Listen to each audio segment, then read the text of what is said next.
Hello everyone, in this video, I'll be translating and summarizing the latest Urdu broadcast by Moeed Pirzada to make it accessible for our English-speaking audience. Let's go through the key developments and insights in Moeed Pirzada's words.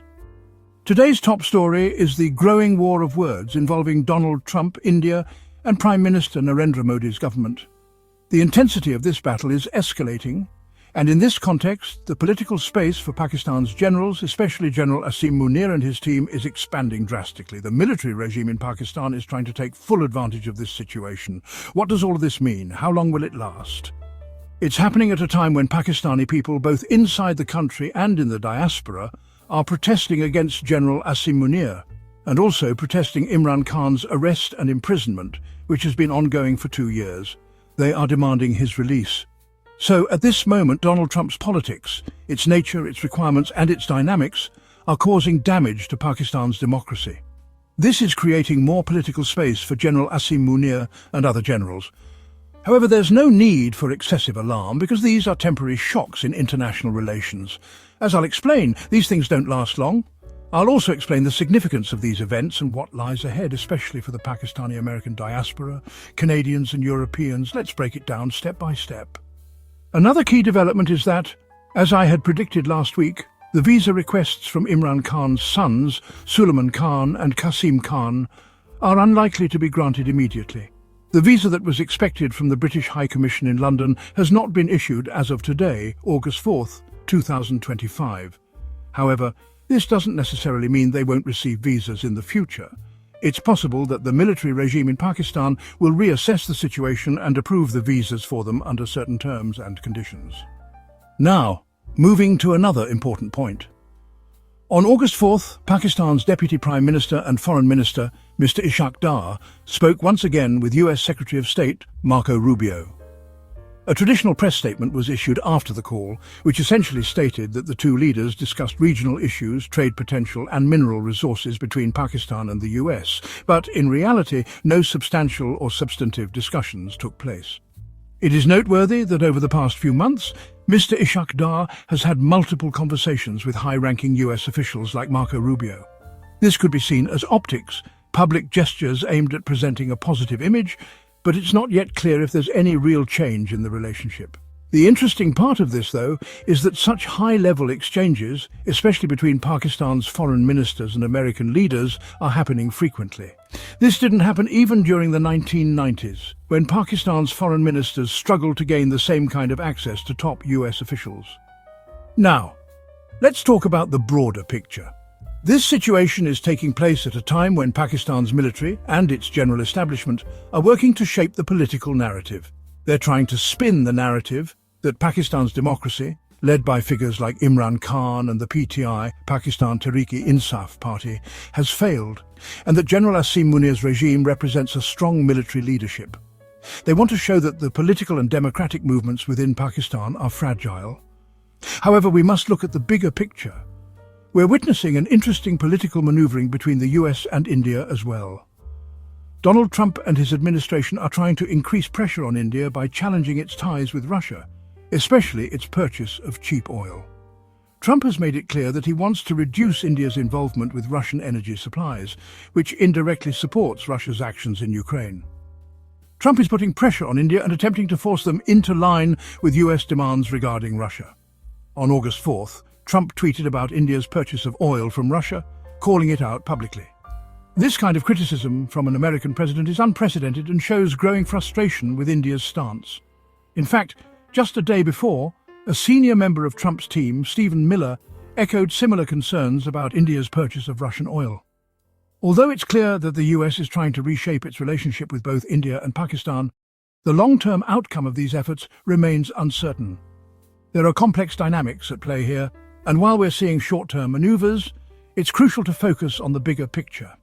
Pakistan's military establishment is trying to present these shifting alliances as a sign of Pakistan's growing political influence, but we must be cautious. In the long run, we must also consider the role of other international players, such as China and Russia, and their involvement in this broader geopolitical struggle. While Trump may be focused on countering Russia's influence through India, his administration's broader goals may shift as international dynamics evolve. Ultimately, we need to be mindful of the political narratives being created in both Pakistan and the international media. There's a tendency to exaggerate the importance of certain diplomatic events, and we should avoid being swayed by these short-term tactics. Pakistan's political landscape and its international relations will undergo further shifts, but it's too early to predict whether these changes will be permanent. There is a lot of political maneuvering happening on the international stage involving the US, India, and Pakistan. The situation is fluid, and there are many factors at play. However, it's important to remember that these developments are likely temporary and are part of a larger geopolitical chess game. Pakistan's military regime may try to capitalize on these changes, but the bigger picture is still unfolding, and we must remain observant. However, Western leaders and American leaders, especially some top officials, took a very strong stance. They said that Pakistanis are thieves, hypocrites, liars, and that they did this and that. They said they are evil, terrorists. Indians have always taken this as evidence, as if it's a universal truth, just because the President of the United States or the Secretary of State or Hillary Clinton said it. At this moment, we will not stoop to the level that Indians and their analysts have fallen to in the past. We will look at this objectively, acknowledging that at the moment, Donald Trump's presidency in America is fulfilling its small and basic requirements, and for that, India is being targeted. These are not absolute truths, and when Pakistan is targeted by the US, those are also not absolute truths. The hope is that one day Indians will also have the moral courage to look at this ethically and respond positively, just as they have been labeling Pakistanis as evil for many years, because Hollywood made a film or someone wrote a book. They should try to step out of their mindset. Now, let's understand the situation at hand, especially Trump's stance. I am in America, and I can confidently tell you that Donald Trump is suffering from extreme frustration. Just a few days ago, when the report from the Bureau of Labor Statistics came out showing that job market figures were not good, Trump became so angry that he fired the heads of the Labor Department and Statistics Bureau. In essence, this was killing the messenger. This is the first time this has happened, and it indicates that he is so frustrated with the data, the integrity of the job market numbers, that he no longer respects them, and this has serious implications. But this gives a clear picture of Trump's mental state at the moment.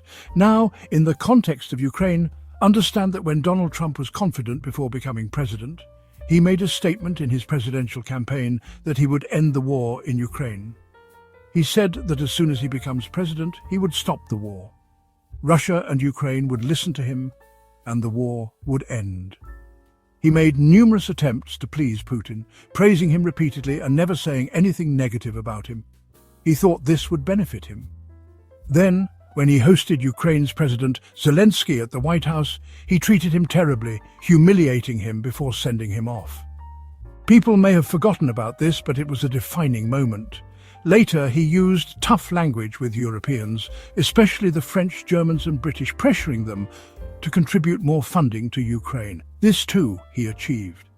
But the total result, which the world, Europeans, Ukrainians and even American Democrats, critics and the media have seen, is that Donald Trump has not been successful in any way regarding Ukraine.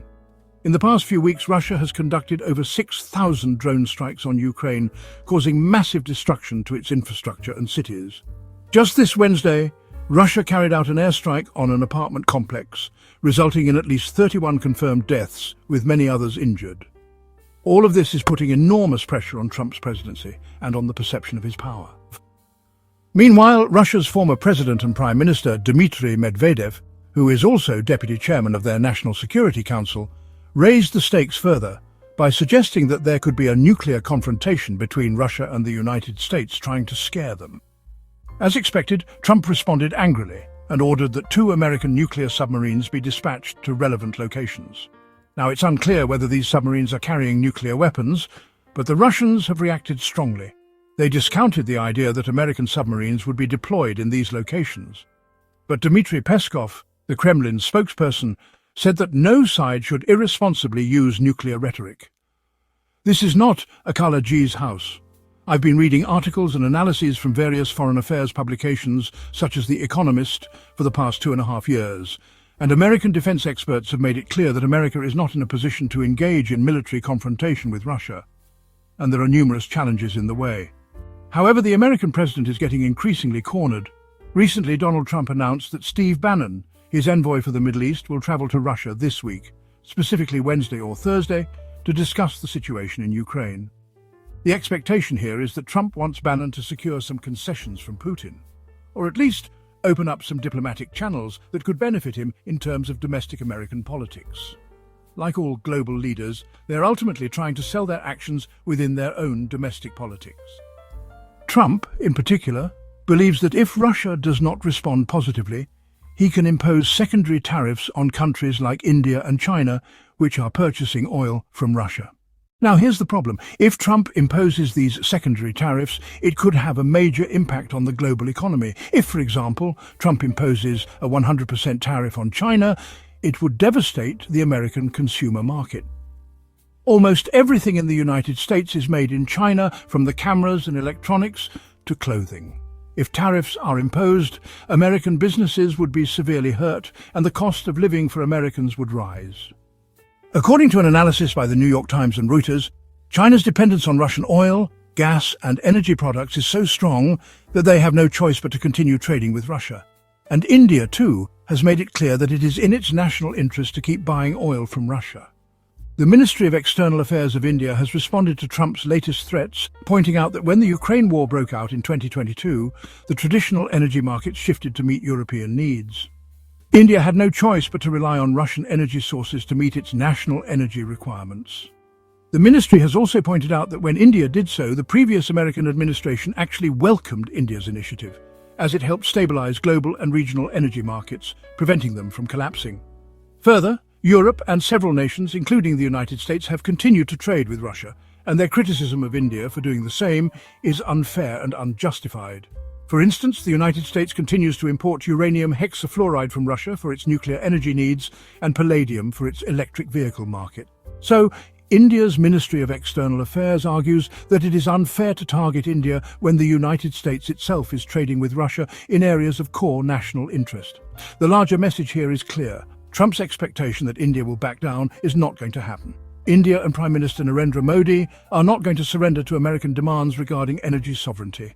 Whether this situation will continue for long is yet to be seen. If Trump's frustration grows and secondary tariffs are imposed, it could have major consequences. But if Bannon succeeds in securing some kind of concession from Putin during his visit to Moscow, it could help de-escalate the situation. This whole series of events is incredibly important for the Pakistani-American community, and they must carefully analyze the ongoing developments. The situation is complex and people should remain calm, knowing that their engagement with Congress and other officials will eventually lead to results. Lastly, as you may know, General Asim Munir and his team are expected to visit Houston soon, which is a major center for oil lobbying. If they do, I will share further updates with you. That wraps up our translation of Moeed Pirzada's video. I hope this English version helped you understand his message better. Please like, share and subscribe to Awami Lens to help our community grow. Don't forget to leave a comment below and let me know what you thought of this effort.